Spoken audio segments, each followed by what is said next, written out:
Hi, I'm Josh, or perhaps better known as Euphrates in the Transformers community, if you know me at all. If you don't, hi, I'm Josh, otherwise known as Euphrates. I'm that guy that's obsessed with gears, and I'm angry.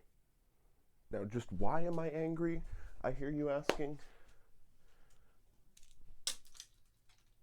That's why. Did I just break it? No, nothing's broken. So for those of you who couldn't tell, which I'm assuming is everybody, the thing I just dropped is Walmart reissue Rattrap. Not a fan. Now don't get me wrong, I love what this thing promises to be, but what it delivers?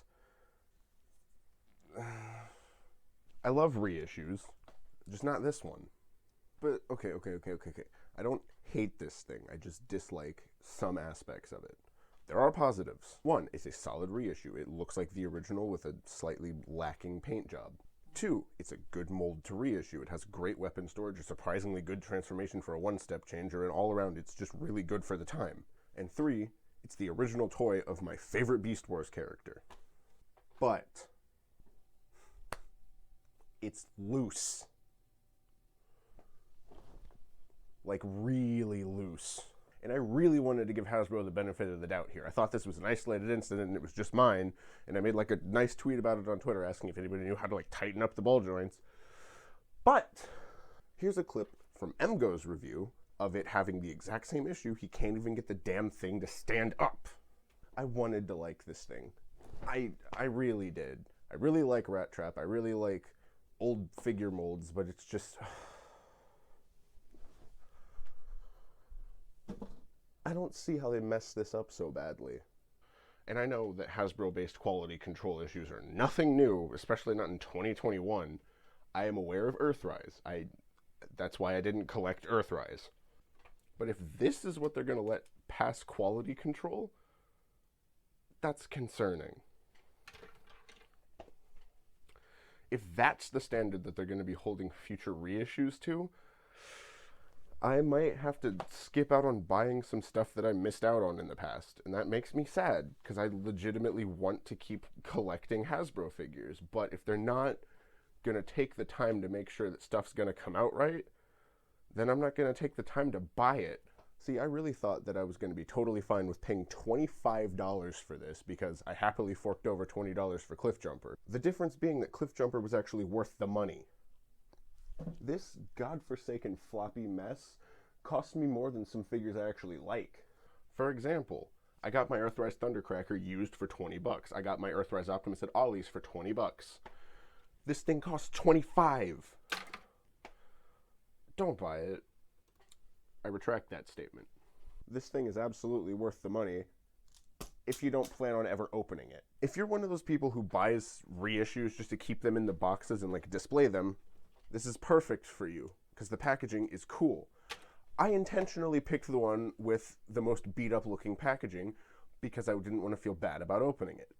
Now I feel bad about opening it for a whole other reason. The issues I have with this thing are not just mechanical. There's plenty of cosmetic issues for me to go over, which I will do now. The paint job overall is extremely bland, which I get, because the original figure's paint job was bland, because that's just how Beast Wars was.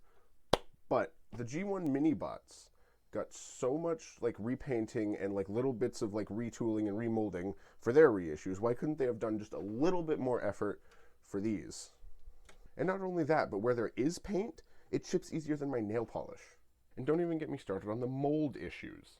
There's mold flashing everywhere. There's very obvious, really bad seams on almost every part of this thing. And some stuff had stress marks on it out of the box. Like, how does that even happen? Okay.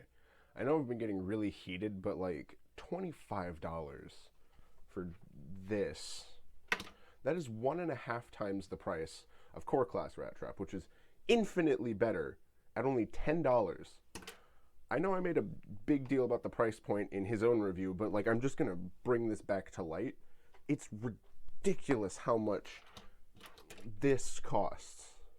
Like, if you can get this much quality for $10, out of all of the core class figures for that matter, because since that review, I've managed to track all of the ones I wanted down, and I can say, without a doubt, they're all fantastic, except Megatron, kind of, but that's not the point. The point is, this is not worth the money.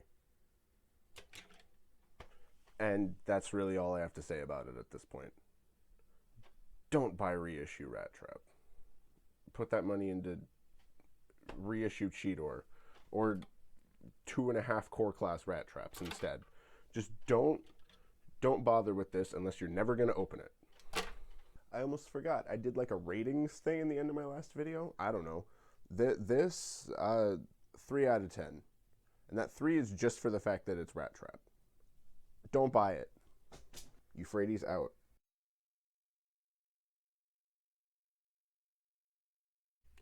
Okay, that's just kind of a closing statement. I really didn't mean to get so angry in this review, but Rattrap just really brings out the angry in me. I don't know why. Actually, I do know why. It's the hips, but thanks for watching, I guess. Follow me on Twitter. Subscribe. Bye. Also, I really did not mean to drop this so much. That was just too funny to cut out. It is going on a shelf somewhere in some capacity. I don't know.